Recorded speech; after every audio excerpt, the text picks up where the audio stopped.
Back in 2005, the Xbox 360 was king. Halo was filling living rooms, and Microsoft looked unstoppable. But today, Xbox is facing the worst moment in its history.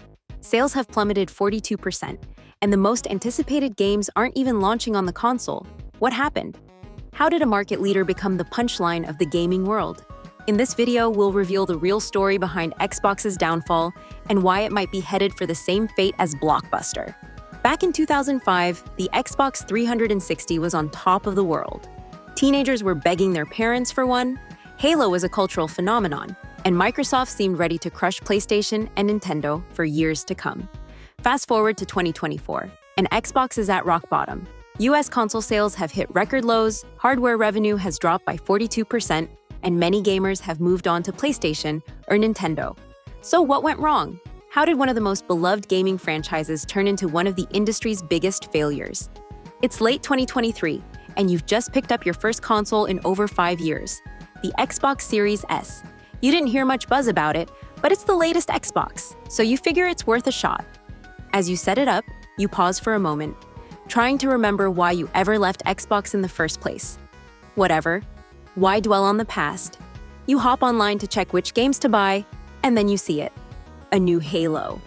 That's the game that made you fall in love with Xbox all those years ago. A rush of nostalgia hits as you eagerly download Halo Infinite, hoping to recapture that old magic. But as you start playing, something feels off. The gameplay is flat, the environments lack creativity, and the online service is clunky. Disappointed, you start looking for another big Xbox title. But wait, where are they? You scroll through the Xbox store, looking for another blockbuster title. Maybe that big RPG everyone's been talking about. But when you check, you realize it's only available on PlayStation. What's going on? This leads us to the first major reason Xbox is struggling. Developers just aren't eager to release their games on the platform anymore. One big factor is the Xbox Series S itself. While it was marketed as a more affordable next-gen option, many third-party developers have run into technical headaches trying to make their games work on it. For example, Larian Studios delayed Baldur's Gate 3 on Xbox because they couldn't get split-screen co-op to work properly across both the Series S and the more powerful Series X. By the time it finally launched, the hype had passed, and most gamers had already moved on. Worse, this isn't an isolated case. Frustrated players are left wondering, where's Fable? Where's State of Decay 3? Why was Halo Infinite such a letdown? When highly anticipated games get delayed or skip Xbox entirely, it's no surprise gamers are choosing PlayStation instead. As you keep browsing the Xbox library, the disappointment grows. Not only are there fewer games than you expected, but many of them are also available on PlayStation. Xbox has teased upcoming releases like Indiana Jones and The Great Circle, but then you find out it's coming to PlayStation just a few months later. Even major titles like Doom, The Dark Ages are launching on both consoles at the same time. What's Xbox doing? The harsh truth is that Xbox has almost no exclusive titles left to draw gamers in. Back in 2011, the Xbox 360 sold nearly 15 million units in its best year.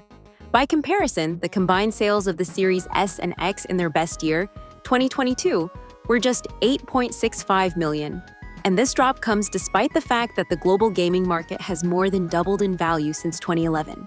Even after acquiring ZeniMax Media, the parent company of Bethesda, Microsoft has failed to lock down exclusives that could boost Xbox's appeal.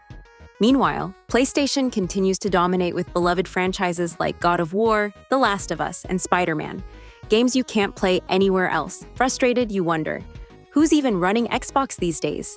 A quick search tells you that since 2014, Phil Spencer has been in charge as the head of Xbox. But online, fans aren't exactly singing his praises.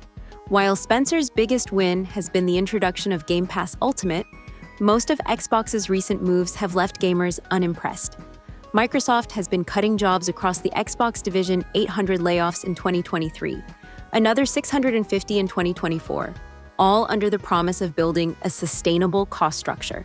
For the people losing their jobs, that explanation rang hollow. Even worse, Microsoft's top executives seem barely invested in the console business at all. CEO Satya Nadella has openly said the company's focus is shifting toward PC gaming and cloud services, while Xbox's CFO, Amy Hood, talks almost exclusively about subscriptions and microtransactions. For longtime Xbox fans, the message is clear. Microsoft isn't prioritizing Xbox gamers, and it shows. Sitting in your living room, you start to wonder if maybe the problem is the specific console you bought. Maybe the more expensive Xbox Series X would have been the better choice. Sure, it has more storage, more processing power, and even supports physical discs. But soon you realize that Xbox's hardware strategy has been a problem for years. After the massive success of the Xbox 360, Microsoft got overly ambitious. The Kinect, released in 2010 to compete with the Nintendo Wii, failed to resonate with Xbox's core audience. But the real disaster came with the Xbox One. The Xbox One launched with a higher price tag, required always online connectivity, and limited game sharing, all while pushing multimedia features that no one asked for. Gamers were frustrated, and Microsoft's reputation took a massive hit. Fast forward to the Series S and X launch, and history seems to be repeating itself. By releasing two consoles side by side, Microsoft created technical headaches for developers. The parity clause, which requires that games run equally well on both the Series X and the less powerful Series S, has driven some developers away entirely. As you scroll through Xbox's offerings, you wonder if they have any gacha games. You love titles like Genshin Impact. Surely Xbox has caught on to that trend, right? Surprisingly, no. Back in 2020, Chinese developer MiHoYo pitched Microsoft on bringing Genshin Impact, a free-to-play RPG packed with in-app purchases, to the Xbox. Microsoft passed. That game went on to become one of the most profitable and globally popular games, outperforming even giants like EA and Activision in profit margins by 2022. When Genshin launched, it was available on PC, mobile, and PlayStation, but not Xbox. It finally arrived on Xbox in late 2024, 4 years late and well after most players had already built their accounts and loyalty elsewhere. And it's not just Genshin. Similar games like Honkai, Star Rail, and Zenless Zone Zero also skipped Xbox at launch, costing the console a critical piece of one of the world's fastest-growing gaming markets. Despite all the setbacks, Xbox does have one major win: Game Pass. As of early 2024, Game Pass boasted over 34 million subscribers, offering players access to hundreds of games for a monthly fee. For $10 to $20 a month, players can explore titles that would normally cost $70 each, making it an incredibly cost-effective option, especially for casual gamers. But while Game Pass is popular with consumers, it's been more controversial among developers. Some studios worry that subscription models devalue their games and hurt long-term sales. In fact, Microsoft itself admitted that games added to Game Pass typically see a drop in base game sales over the following year. For smaller studios, Game Pass can be a great way to reach new audiences. But for big-budget blockbusters, the model has been a harder sell, leaving Xbox once again struggling to secure major titles. With disappointing console sales and fewer exclusives, Xbox's future in the hardware space looks uncertain. Microsoft seems more focused on cloud gaming, subscriptions, and PC, leaving longtime Xbox fans wondering if the console is slowly being phased out.